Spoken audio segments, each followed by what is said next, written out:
Muy buenas noches. El día de hoy vamos a dar apertura a las exposiciones con respecto a los temas que se nos impartieron anteriormente. Eh, Mi grupo está conformado por mi persona, Cuero Montaño, Poroso Caicedo y Pérez Bedoya. Bien, nosotros vamos a desglosar o vamos a explicar el tema de composición del aire atmosférico. Vamos a explicar cada una de sus partes y vamos a ir desenvolviendo y desglosando el tema de la mejor manera. Bien, ¿qué nos dice el concepto técnico de lo que es composición del aire atmosférico? Esto nos dice que está compuesto aproximadamente por el 78% de 78,08% de nitrógeno. Pongamos un poquito, perdón. Está compuesto por el 78,08% de nitrógeno. Como podemos observar aquí tenemos lo que es eh, la nomenclatura de lo que es el nitrógeno, ¿no? En este caso, N2. ¿Por qué? Porque tiene dos moléculas y por eso el 2 en la parte, en el subíndice, en la parte inferior. Y nos dice que tiene 20,94% de oxígeno. Como podemos observar aquí, tiene su respectiva nomenclatura, O2. Y nos dice que tiene 0,93% de argón. Tenemos la nomenclatura del argón ahí, AR, y nos dice también que el aire que respiramos es una mezcla de gases que componen la atmósfera terrestre. Esta mezcla de gases es esencial para la vida en la Tierra. Acá podemos observar un gráfico que nos detalla lo que básicamente les acabé de decir en texto, en teoría, ya que lo vamos a entender de manera gráfica, ¿ok? Tenemos aquí un pastel, si más no me equivoco, si no estoy mal, en donde nos divide mediante porcentaje, ¿ok? Tenemos el nitrógeno, que obviamente el aire está compuesto por más nitrógeno que oxígeno como tal, y tenemos el oxígeno, pues que nada más tenemos un 20%, omitiendo lo que son los decimales.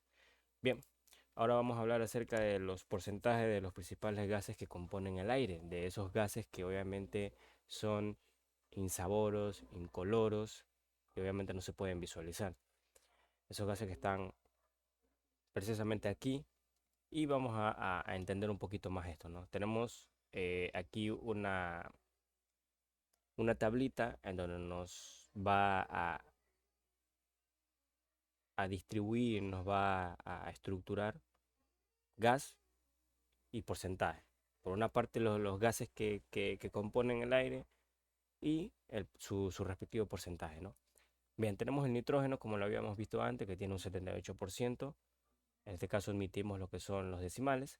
Y el oxígeno, con su respectiva nomenclatura química, con un 21%. El argón con un 0,93 y el dióxido de carbono 0,04, ¿no? Cuando nos enseñaban en la escuelita de que las plantas inhalan oxígeno y exhalan dióxido de carbono. Nosotros, asimismo, los seres humanos, inhalamos oxígeno y exhalamos dióxido de carbono. Es básicamente nuestra fotosíntesis. Tiene que ver con el tema de la fotosíntesis también. Bien, entonces el aire atmosférico está compuesto principalmente por nitrógeno, N2, y oxígeno, O2, que contribuye el 99% de su volumen. Otros gases como el argón, el dióxido de carbono, el neón, el helio, el criptón y el xenón se encuentran en pequeñas cantidades. Además del aire, el aire se convierte en vapor en en vapor de agua de cantidades variables.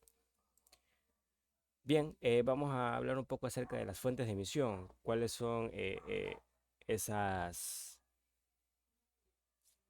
esos factores que emiten este tipo de gases, ¿no? Entonces, ¿por qué existe este tipo de gases? ¿De dónde proviene? ¿Cuál es su origen, básicamente?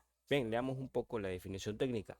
Las fuentes de emisión de gases en efecto invernadero son variadas y provienen de actividades humanas, no solo de las actividades naturales, sino también de las actividades humanas. La quema de combustibles fósiles en industrias, transporte, generación de energía y hogares en una fuente principal. La deforestación, la agricultura intensiva y la ganadería también contribuyen significativamente a la emisión de gases de efecto invernadero. Las fuentes de emisión son los lugares o procesos donde se liberan sustancias contaminantes al ambiente, específicamente el aire, agua o suelo. Estas fuentes pueden ser origen natural o antropogénico, causadas por la actividad humana. ¿Ven? Lo que les mencionaba al principio. Tanto pueden ser causadas como actividades humanas o actividades de fenómenos naturales, por decirlo de alguna manera. Un ejemplo, tenemos las plantas termoeléctricas. Una planta que quema carbón o gas natural para generar electricidad emite grandes cantidades de dióxido de carbono. Y sabemos que el dióxido de carbono, pues obviamente es un factor contaminante. En sí, tengamos eso en cuenta. Y óxidos de nitrógeno a través de sus chimeneas. Era aquí cuando en clase pasaba se decía acerca de los filtros que se tiene que poner en las chimeneas para que al salir ese gas, ese humo, salga con la menor cantidad de- salga con la menor cantidad de contaminación. Bien, aquí podemos observar un gráfico, vamos a explicarlo de manera súper resumida y súper rápida. Tenemos las fuentes de emisión, que en este caso pues son las fuentes emisoras que emiten u originan ese gas. Las fábricas, los carros. Y tenemos aquí lo que es la mezcla y transporte, donde se va a mezclar con otros gases y a medida que se va mezclando se va transportando hacia otro lado. Tenemos la atmósfera como tal en la parte superior y tenemos la radiación solar, los rayos ultravioletas, los rayos UV. Y tenemos las transformaciones químicas, mezcla y transporte. Mientras se va transportando, tenemos transformaciones químicas con lo que es el transporte de la mezcla, más los rayos UV, y tenemos lo que es la decomposición al final, húmeda y seca. Y podemos observar aquí que todo esto está cubierto de humo. Inmisión. ¿Qué es inmisión? Básicamente es la propagación de la contaminación. Es decir, en este caso pues la emisión sería en todo este lugar, en la casa y en el bosque. Todo eso está inmersivo o inmensivo de contaminación. Bien, eso por mi parte. A continuación, mi siguiente compañero con lo que son los temas, el tema centrales térmicas. Así que, gracias. Centrales térmicas. En las centrales térmicas tenemos centrales de carbón, centrales de gas natural y centrales de ciclo combinado. En las centrales de carbón nos dice que las centrales térmicas de carbón utilizan la combustión del carbón para generar electricidad. Estas centrales son las responsables de hacer una cantidad de emisiones de gases de efecto invernadero. En las centrales térmicas de gas natural se utiliza la combustión de gas natural para generar electricidad. Estas centrales emiten menos gases de efecto invernadero que las de carbón, pero aún así producen emisiones significativas. Y las centrales de ciclo combinado utilizan el calor residual de la turbina de gas para producir vapor y generar electricidad adicional. Esta tecnología mejora la eficiencia y reduce las emisiones. Refinerías. Las refinerías también producen subproductos como azufre que pueden liberarse hasta la atmósfera y contribuir a la lluvia ácida. Y es fundamental implementar tecnologías limpias y optimizar los procesos para reducir las emisiones de las refinerías y mitigar su impacto ambiental. Este proceso genera emisiones de gases de efecto invernadero como dióxido de carbono, el metano y óxidos de nitrógeno. Estas emisiones provienen de la quema de combustible fósil para operar la refinería, la evaporación de hidrocarburos durante el procedimiento y la liberación de gases durante el almacenamiento y transporte. Tenemos los focos móviles. Entre los focos móviles tenemos la iluminación direccional, la iluminación escénica, eventos y espectáculos y la iluminación cinematográfica. En la iluminación escénica nos dice que estos focos se utilizan en teatros, cines y televisión para enfatizar actores, objetos o áreas específicas de la escena. En los eventos y espectáculos, los focos móviles son esenciales para crear efectos especiales y destacar puntos de interés durante eventos y espectáculos. La iluminación cinematográfica eh, permite crear diferentes ambientes y efectos especiales para dar vida a las historias. Y la iluminación direccional permite ajustar la dirección y el ángulo de la luz para enfocar áreas específicas de una escena o objeto. Y yo le voy a hablar acerca de los derivados de azufre. Dentro de lo que son los derivados de azufre, tenemos que estos son componentes químicos que contienen elementos de azufre y en su estructura. Estos elementos estos son unos elementos no metálicos con la capacidad de fomentar diversos compuestos al combinarse con otros elementos como el dióxido, el oxígeno, el carbono, el hidrógeno, el metal, entre otros. A continuación presentaré algunos derivados más comunes. Tenemos el sulfato, que su fórmula es SO4 2. Estos son sales o estreses de ácido sulfórico.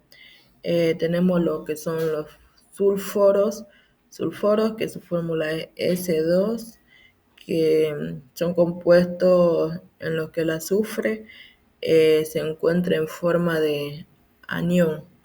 Tenemos también el ácido sulfúrico, que su fórmula es H2SO4. Este es uno de los compuestos más importantes del azufre. Se utiliza en una amplia gama de procesos industriales.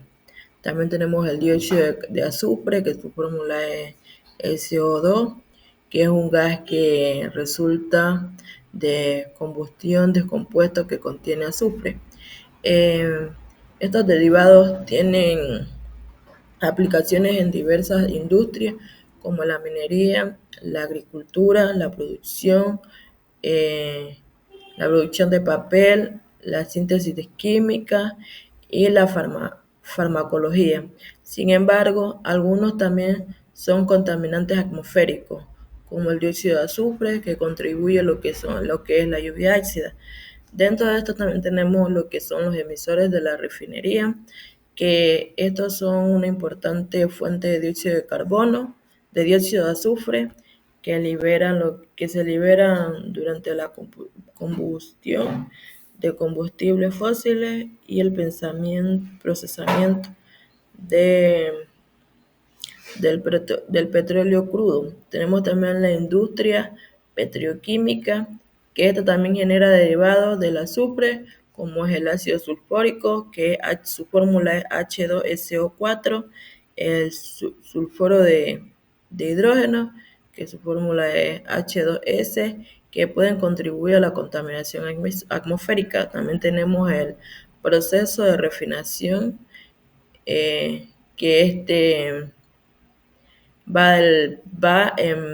del petróleo crudo, implica la extracción y conversión de compuestos de azufre que se liberan al medio ambiente si no se gestiona adecuadamente.